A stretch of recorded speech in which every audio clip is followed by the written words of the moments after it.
Hello friends, James Corbett here, CorbettReport.com with this week's edition of Propaganda Watch. I hope by now that you will have noticed that over the years I have had a remarkably consistent message for my viewers and listeners. Perhaps you can do a little bit more due diligence and research for yourself before simply taking any of this advice at face value. And of course I'll link the document talking about that memorandum and the history of this so that you can read it for yourself. As always, as with everything, please go to the show notes. Many different references to what I've talked about here in the show notes. I hope you will go and look through it. But as you can tell, it takes a lot of research to actually cut through this BS and to find some of the ways that they trick you with these various analyses. So I hope you will start to dedicate yourself to this. The show notes will have the links to everything I've talked about, as always. This is a story that is 97% fabrication and based on basically the media's belief that you are too stupid to go out and actually read any of this legislation for yourself or look into any of this yourself. I'll put the links in the description so that you can go and read it for yourself, and I heartily suggest you do, because this is an exceptionally interesting document to read. But I'm going to leave it there for today, asking you, as always, to do more research for yourself. You can use the show notes for today's episode as a starting point for that research, but there is much more to explore on this issue. Yes, research it for yourself. Go read the document for yourself, or watch this interview for yourself. Here it is in the show notes. I'll link it up so that it's very easy for you. Yes, I hope you will have noticed that I have consistently had that message since the very dawn of the Corbett Report. Those are just a few scattered examples from the last several years. That montage could have been 100 times longer if I really dug into the archives and started cutting clips, because I hope people realize that isn't just something that I'm saying for effect. That is part of the founding ethos of the Corbett Report. Go back and listen to the interviews I've done talking about the website and when and why and how I came to start it. I always talk about one of the things that really motivated me to do this was, here we are in the internet age.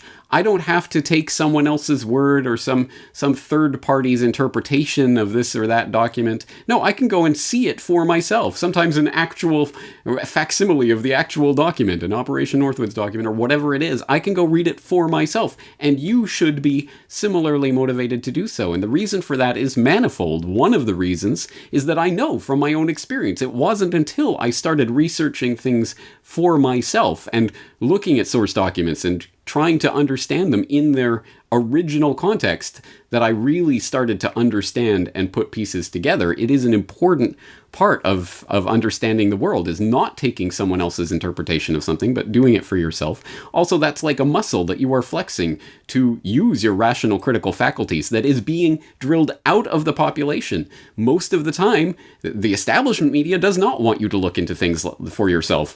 Hey, CNN told you that it would be illegal to go and look at these WikiLeaks documents for yourself. We can do it because we're the press, but you guys can't do it. Of course, that was legally absolutely 100% wrong, but that is the establishment media thinking on these things. Don't look at things for yourself. Don't think for yourself. We will do the thinking for you and tell you what to think. That is the exact opposite of what the Corbett Report is about, and the exact opposite of what you should desire. You are a thinking, rational human being with your own ability to decide for yourself based on your own observation of original source documents or whatever the case may be. That is an important thing. And I stress this because, as I say, that is a critical faculty. It is like a muscle. It has to be flexed in order to grow. And they are trying to make that atrophy. They're trying to make the public turn their brains off. And I say that advisedly because of the article we're going to be examining today here on Propaganda Watch, with a headline that has to be read to be believed. You must not do your own research when it comes to science. This coming from Ethan Siegel, the Start with a Bang contributor for Forbes.com. And as always, of course, I will be consistent, and I will say the link, of course, to this article will be in the show notes, so please do go and read through this article for yourself. But with the big caveat, the big asterisk, do not satisfy Forbes.com by giving them your click. Absolutely do not. This is clickbait. It is designed to get you to click on it at least out of rage or curiosity in order to give them the clicks, in order to give them the ad revenue and all of that, do not satisfy that. I will link up the archive.is version of this, so the link does not go to Forbes.com. They do not get satisfied with the click. But again, of course, I will tell you to read this for yourself and come to your own conclusions, which is decidedly not what Ethan Siegel wants you to do. In this article, he starts by noting, research both sides and make up your own mind. It's simple, straightforward, common sense advice. And when it comes to issues like vaccinations, climate change, and the novel coronavirus SARS-CoV-2, it can be dangerous, destructive, and even deadly. The techniques that most of us use to navigate most of our decisions in life, gathering information, evaluating it based on what we know, and choosing a course of action, can lead to spectacular failures when it comes to a scientific matter. The reason is simple. Most of us, even those of us who are scientists ourselves, lack the relevant scientific expertise needed to adequately evaluate the research on our own. In our own fields, we are aware of the full suite of data, of how these puzzle pieces fit together and what the frontiers of our knowledge is. When laypersons espouse opinions on those matters, it's immediately clear to us where the gaps in their understanding are, and where they've misled themselves in their reasoning. When they take up the arguments of a contrarian scientist, we recognize what they're overlooking, misinterpreting, or omitting. Unless we start valuing the actual expertise that legitimate experts have spent lifetimes developing, doing our own research could lead to immeasurable, unnecessary suffering. All right, let's stop there. So there are points that are made here which might sound reasonable, perhaps even rational. Well, yes, they're expertise and listen to the experts is, of course, something that we've talked about here on Propaganda Watch. But there is such thing as some degree of at least familiarity with a subject and all of the myriad problems and details and things that come from a lifetime of study of a subject that are valuable and can add insight into an issue. And so someone coming in from the outside, yes, probably doesn't have a handle on a lot of those issues. But, and let me just interject this but here, although we're going to continue reading through this article, but one of the things to consider is that person coming in from that outside perspective does bring with them an entirely different perspective based on different experience, different understanding. They may see things in that problem that the experts are examining that they are not able to see themselves because they do not have the expertise of the person who is coming in from outside that field. That is why having outside perspectives can be valuable as a way of building knowledge even within a field of expertise, because otherwise it becomes a cloistered, hallowed hall that cannot be broken and leads to the development of dogma, essentially. Groupthink can very much take hold in those types of situations. So anyway, I'll just start by interjecting with that. But as I say, there are merits to some of what's being said here, so let's see where they go with this. Now, where on earth is Ethan Siegel going to take this? What kinds of examples is he going to use to illustrate this point? Oh, that's right. Let's start with a simple low-stakes example: fluoridated drinking water. On the one hand, fluoride is a simple ion that shows up in various concentrations, including naturally through calcium fluoride in bodies of water all across the world. When humans ingest too little of it, particularly at a young age, it leads to weakened tooth enamel and greater rates of cavities. When humans ingest too much of it, it leads to tooth discoloration and various severities of dental fluorosis. In extreme cases, significantly too much or too little fluoride can also lead to other problems such as osteoporosis with too little or skeletal fluorosis with too much. In most places in the US and Canada, our drinking water is fluoridated at a specific level that's safe and effective for humans of all ages. In places like Colorado Springs, Colorado, significant amounts of fluoride are removed from the water, bringing the levels down to acceptable values. In other places like New York City, New York, fluoride is added to bring the levels up to acceptable values, etc., etc. Again, please do read this for yourself, but I think you understand the argument that's being made here. The FDA, or whichever regulatory body, the EPA, they have the exact right level for human consumption human consumption. So an infant and a 70-year-old and everyone in between, male and female, absolutely everyone is the same and can be treated the same in this gigantic, uncontrolled experiment with the entire population based on the exact right scientific level, down to the decimal point of exactly how many parts per million of fluoride is good in the drinking water, right? Right? And of course, it's medical grade, finely controlled fluoride that's surgically inserted into the. Oh wait, no, it's industrial waste that's dumped in the water and called a type of treatment? That seems strange. So the more you look into it, the more you realize, in fact, there are some very deep problems with this narrative that is being laid out. But interestingly enough, Ethan Siegel is relying on the average person out there who's only ever heard the one side of the story, that this is some sort of very scientifically controlled, very precise science that there's no dispute about. The average layperson will probably just accept, okay, well, the experts know, and they have it all worked out. Wait, how about in countries like in Japan and other places that don't fluoridate the water supply?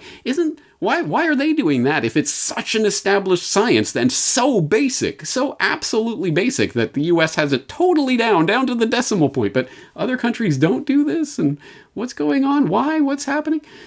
It's almost like there's actually more to this story, and the more you research for yourself, the more you might come across some of the intelligent scientific debate that is going on. And you might come across the Fluoride Action Network and Paul Condit and other people that I've talked to in the past. Please do search for fluoride in the Corbett Report search bar if you want, and you can find a lot more information on this subject, much more than the average layperson would ever even suspect is out there on this issue, because, again, if you read the controlled establishment media, you will only ever hear the perspective being propounded here by Ethan Siegel, and that is exactly what they want, so that there is no opposition, because as he goes on to point out, there are major cities in the world like Portland, Oregon, or Calgary, Alberta, where the public or city council, respectively, has voted to not add fluoride to their drinking water. Gasp! Well, actually, there are entire countries that don't do this, but anyway, as I say, he is essentially banking on the ignorance of the public and trying to shore that ignorance up. It's good that you do not look into this scientific debate, so that the less you know about it, the more you can trust that the experts know what they are doing and that there's no swindle behind what's going on. The fact that this industrial waste was created into some sort of additive to the water supply so that they could actually sell their industrial waste as something to add to the water. Oh, isn't that great? Doesn't that ring any sort of alarm bells with anyone? Well, only if they research it for themselves, which is exactly why Ethan Siegel is telling you not to research it. And of course, what does he go into after that? The climate change. And oh, well, we all know exactly what's happening with the climate because we have heard the experts say it. But if you do your own research and listen to some of these contrarians, you'll think that there's something to debate here. There is nothing to debate. Settled science. Well, I'm sure you understand what I think about that perspective, and I've done a lot of work on that issue. But let's get to what the real point of this is in the current political context, where we get down to the current crisis, where he notes that, quote, "Right now, as we enter the month of August during the year 2020, it's a critical time for the United States and the world. We're in the midst of a global pandemic, as the novel coronavirus SARS-CoV-2 and the disease it causes in humans, COVID-19, has claimed the lives of more than 2/3 of a million people." Died of COVID or died with COVID? Anyway, in the United States alone, more than 150,000 have died, including in motorcycle accidents, with each new day adding an average of over 1,000 new deaths at present. Although there's still much to learn about the science of this, from how it spreads to who is most likely to spread it, to what the best treatments are, to the true infection rate, and so on. Just a little bit of uncertainty about basically everything.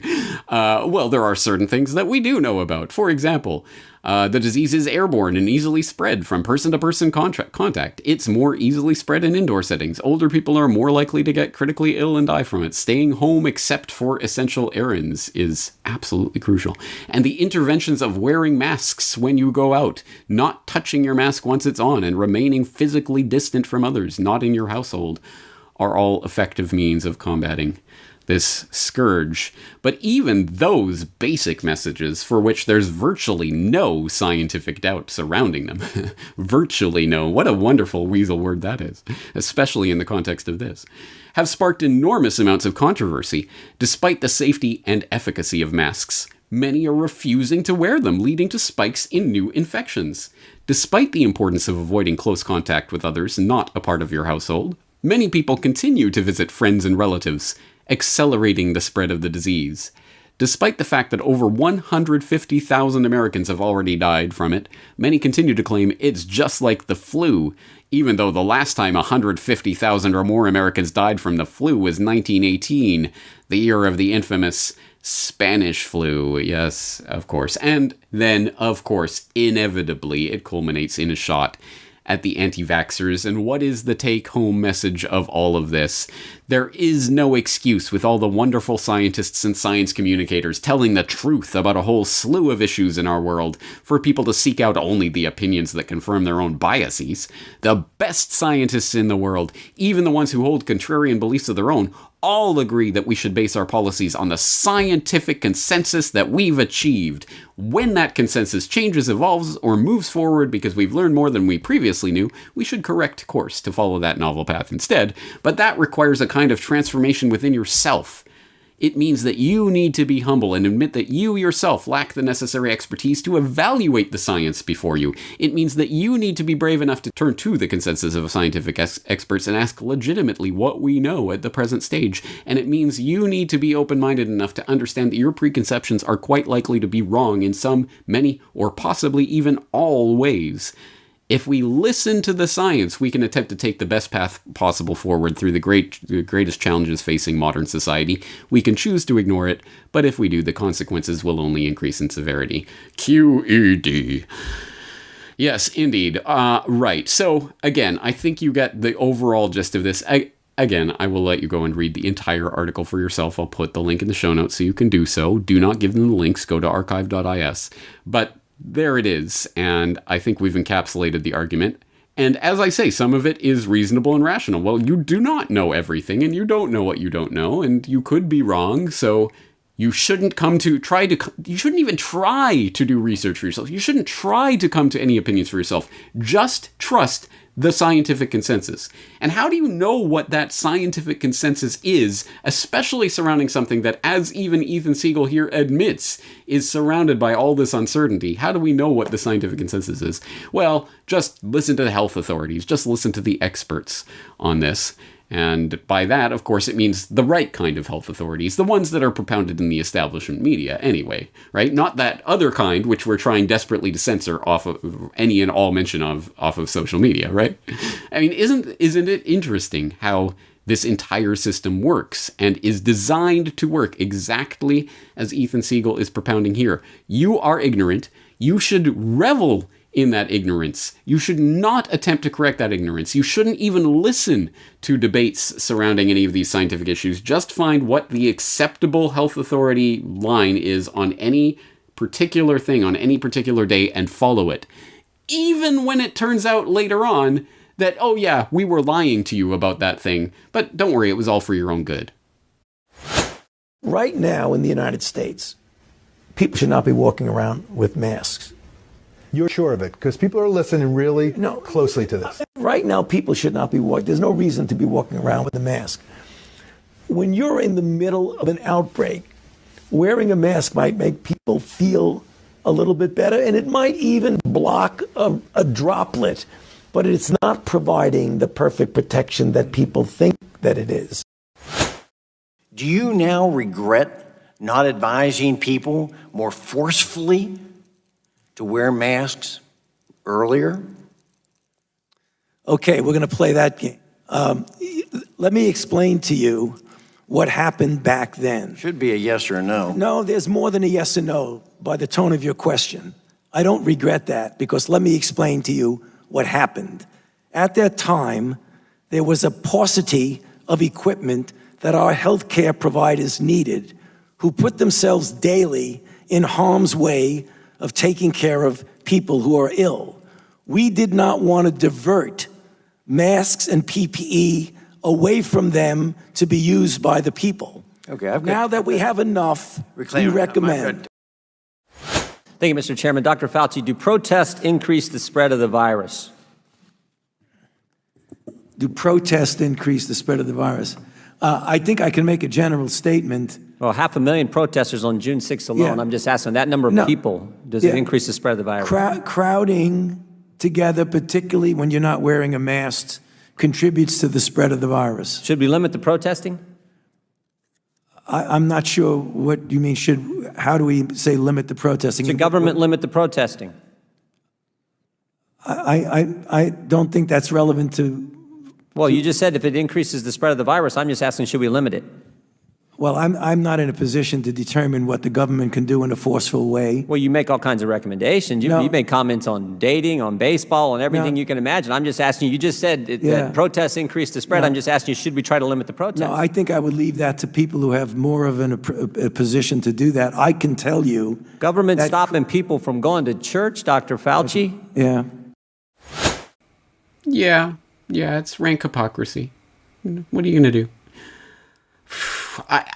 I have once again reached an impasse where I literally don't know what I can possibly say if you do not see, palpably feel the hypocrisy involved here at the very least, if not the outright hatred of the public that is emanating from the experts like the Faucis of the world and their mouthpieces like the Ethan Siegels and others who are saying, follow the science, whatever the science says. And oh yeah, when the scientists later come out and admit they were lying to the public about what the science is, or at least say that they were lying to the public, because again, which one is the real lie? I mean, how are you going to evaluate that? You can't, so don't. Don't look into it. Don't use your own brain. Don't in any way look at research. Don't in any way try to come to your own conclusions. All you can do is follow the dictates of the health authorities when and if and as they state them. And as I say, I don't know what to say if you do not see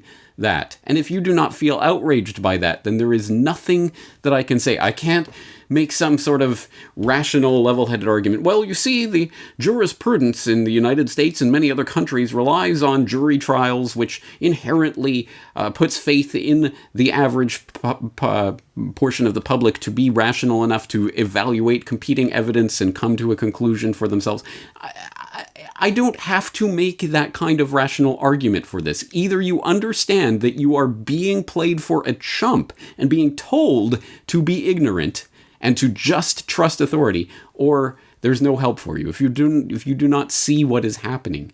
And in some sense, perhaps this isn't fit fodder for propaganda watch, because propaganda, again, depending how broadly or narrowly you define it, is some attempt to persuade, convince, cajole you into thinking, acting, or behaving in a certain way.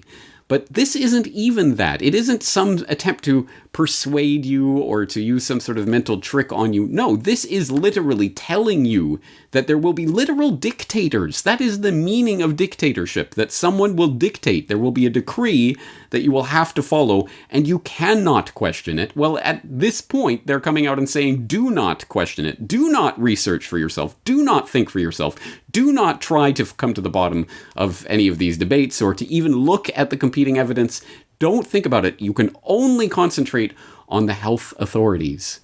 And that is something that we've talked about here on Propaganda Watch before. Listen to the health authorities, whatever they say, whether it is wear masks or don't wear masks, whatever your particular locality health authority is telling you this particular week is what you need to abide by, even when it is directly contradictory.